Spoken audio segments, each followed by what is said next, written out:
Welcome to our channel. Negara Cina sedang membangun tembok lain, tetapi tembok tersebut sangat berbeda dari tembok besar Cina.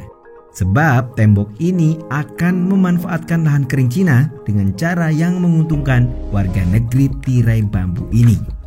Seperti yang diketahui bahwa lahan kering termasuk daerah gurun yang luas mencapai 41,3% dari total luas daratan bumi. Berarti hampir setengah dari permukaan bumi ini tidak cocok bila digunakan untuk bercocok tanam.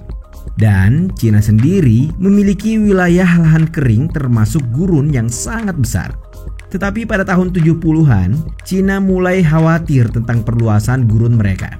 Oleh sebab itu, Cina memulai pertempuran untuk menjinakkan gurun yang sangat tandus itu.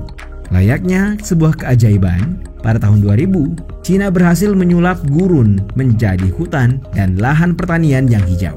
Nah, bagaimanakah cara Cina melakukan itu semua? Berikut jawabannya dalam ulasan video berikut ini. Tapi sebelum lanjut, kami ingatkan kembali untuk subscribe channel ini dan aktifkan lonceng notifikasi kalian untuk mendapatkan video edukatif dari Data Fakta.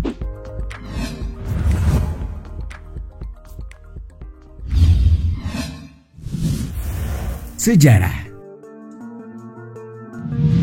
Cina diketahui sebagai negara dengan wilayah yang luas dan jumlah populasi warganya yang paling banyak. Tidak mengherankan bila negara Cina berupaya untuk menghijaukan gurun yang panas dan gersang tersebut. Melansir saluran Tech Bank, negara-negara besar seperti Cina mempunyai populasi besar yang harus dipertahankan dengan wilayah seluas 3,5 juta mil persegi. Namun, hanya 12% lahan yang dapat dikelola dan dengan tanah itu, Cina harus memberi makan untuk 22% populasi dunia. Hal tersebut jelas sebuah presentasi yang ideal bagi Cina dengan gurun Gobi yang menyelimuti daratan dengan jumlahnya mendekati 500.000 mil dari Cina Utara dan Mongolia Selatan. Tanah yang gersang ini memotong antara kedua negara sehingga pemerintah Cina tidak takut lagi dengan penjajah yang dapat memotong gurun dan menyerang Beijing. Namun penggurunan yang cepat di kawasan utara Cina ini menimbulkan dampak negatif yang besar bagi negara dan warganya. Sebab Gobi merupakan gurun dengan pertumbuhan tercepat di bumi yang mengubah hampir 2.250 mil pada rumput per tahunnya menjadi gurun yang tidak ramah lingkungan. Perluasan ini menggerogoti ruang yang dahulunya digunakan untuk pertanian dan menciptakan badai pasir tidak terkendali yang menghantam kota-kota di dekat tepi gurun. Proses tersebut dikenal sebagai penggurunan yang membuat wilayah daratan berubah menjadi gurun. Hal itu disebabkan oleh ulah manusia dan pengaruh iklim penggundulan hutan karena penggembalaan dan penggunaan air yang berlebihan. Beberapa pertimbangan ini yang menyebabkan Cina melakukan penghijauan pada gurun yang tandus ini.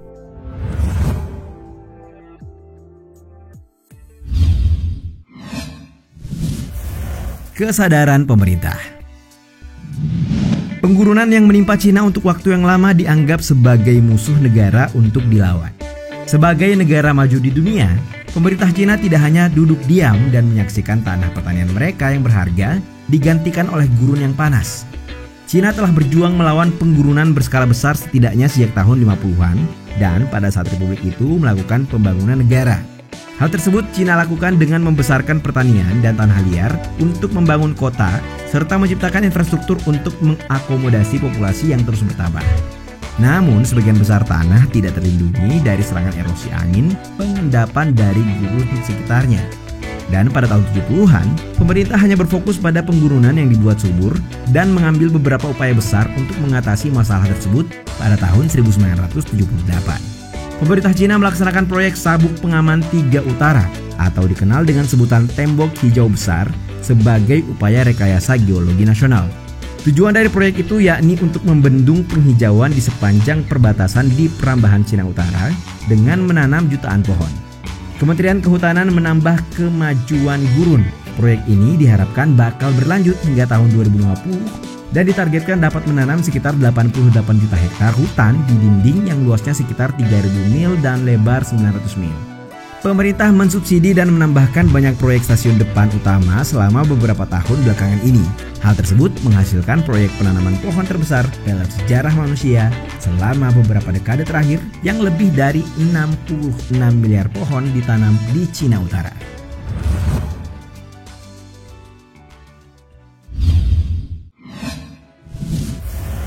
Hasil proyek. Ilmuwan Cina telah berhasil mengubah padang pasir yang gersang menjadi lahan pertanian yang sangat subur. Mengutip laporan icons.com, jurnal yang dipublikasikan oleh Science Direct, Zijian Yi dan Zhao Zhouhua menuliskan tentang disertifikasi mengacu pada degradasi lahan. Sebab hal ini sebagai masalah global yang parah dan menarik banyak perhatian dari masyarakat global walaupun penggurunan belum dapat dikendalikan. Pada saat ini terdapat 3 jenis metode pengendalian gurun yang berlaku, yakni metode teknik, metode kimia, dan metode vegetasi yang memainkan peran positif untuk mengontrol gurun. Hasilnya sejauh ini memuaskan. Ribuan hektar tanah yang bergerak dapat distabilkan dan frekuensi badai pasir secara nasional turun 1/5 antara tahun 2009 hingga tahun 2014. Selama 4 dekade lebih dari 7,8 hektar pohon penahan angin dapat ditanam. Seluas 336.200 km persegi penggurunan dihijaukan dan lebih 10 juta hektar padang rumput telah dilindungi atau dipulihkan. Menurut laporan Akademi Ilmu Pengetahuan Cina, sekitar tahun 2000, gurun di seluruh negeri meluas 10.400 km persegi per tahun. Namun pada tahun 2017, Administrasi Kehutanan Negara bagian mengungkapkan bahwa jumlahnya turun sekitar 2.400 km persegi per tahun sejak proyek dimulai. Wilayah utara mengalami pertumbuhan dari 5% hingga 13,5%, dan bagian gurun Gobi mekar dengan sehat, vegetasi tanah yang subur dan peningkatan curah hujan. Terobosan besar lainnya juga pada gurun Mauso di wilayah Mongolia bagian Cina Utara. Gurun Mauso telah dipulihkan dengan vegetasi. Bahkan gurun yang sebelumnya berada pada peringkat 4 terbesar di Cina ini kini tersisa sedikit jika dilihat dari peta terbaru. Sekitar 27% wilayah Cina yang diselubungi gurun berubah berkat inisiatif pemerintah. Ya, jumlahnya turun mencapai 18% saja pada tahun 2020. Pemerintah Cina berkomitmen untuk menaikkan total area tanah yang berisi hutan dari 23% hingga 24% pada tahun 2050 mendatang.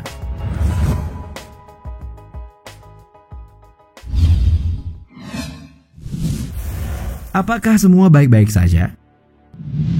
Walaupun proyek tembok hijau besar menawarkan banyak janji, tetapi bukan berarti hal ini praktis untuk memenuhi banyak kekurangan.